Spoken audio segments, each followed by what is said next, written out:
Il faut une motivation sans faille pour publier un livre et très peu d'élus peuvent en vivre pleinement. La très grande majorité des auteurs régionaux se revendiquent écrivains du dimanche. Après le travail, le soir ou le week-end, ils noircissent des pages de texte comme d'autres iraient au bowling. Jean-Pierre Chakis est maire de Buste, petite commune d'Alsace du Nord de 460 habitants.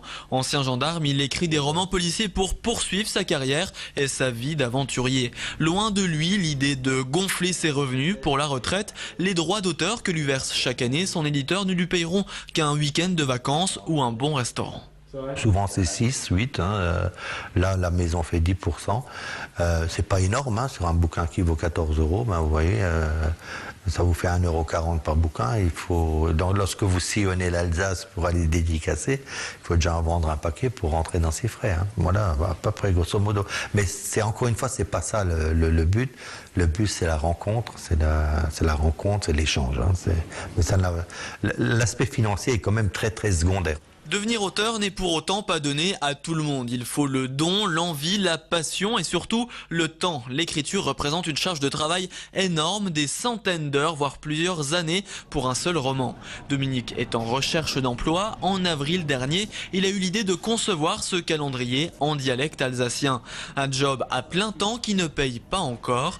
Depuis 6 mois, notre homme écrit, met en page, distribue et fait la promotion de son produit. Il fallait de la passion, il fallait de l'envie. Et il fallait vraiment y mettre du sien. Il fallait se bouger, mais tout le temps, jour et nuit en fait. On a travaillé avec les graphistes qui ont d'autres occupations professionnelles. Alors ça a donné beaucoup d'échanges nocturnes. En Alsace, on ne compterait qu'une dizaine d'auteurs professionnels entièrement investis dans leur œuvre. Elisabeth fait partie de ce cercle et en plus, elle n'a pas d'éditeur, elle fait tout elle-même. Conception, impression, démarchage dans les librairies. Pour chaque livre, cette ancienne comptable doit investir plus de 5 000 €. Faites le calcul, elle en est à son 6e roman.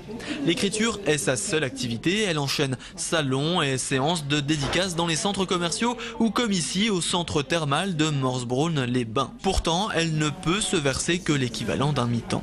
C'est un but, c'est un challenge. Après, c'est vrai que le monde de l'édition est très resserré et difficile. La crise est passée par là. Ça, tout le monde le ressent. Et donc, c'est vraiment grignoter du terrain petit à petit, se faire connaître petit à petit. Ça ne se fait pas forcément à coup de prix Goncourt sur un titre. Je veux dire, c'est vraiment un travail de fond, de terrain et de relations. Le Goncourt, justement, son dernier lauréat, Alexis Génie, était professeur de biologie. Il venait de sortir son tout premier roman, un parcours qui ferait bien rêver Elisabeth, Jean-Pierre et les autres Alsaciens qui seront présents ce week-end au Salon du Livre de Colmar.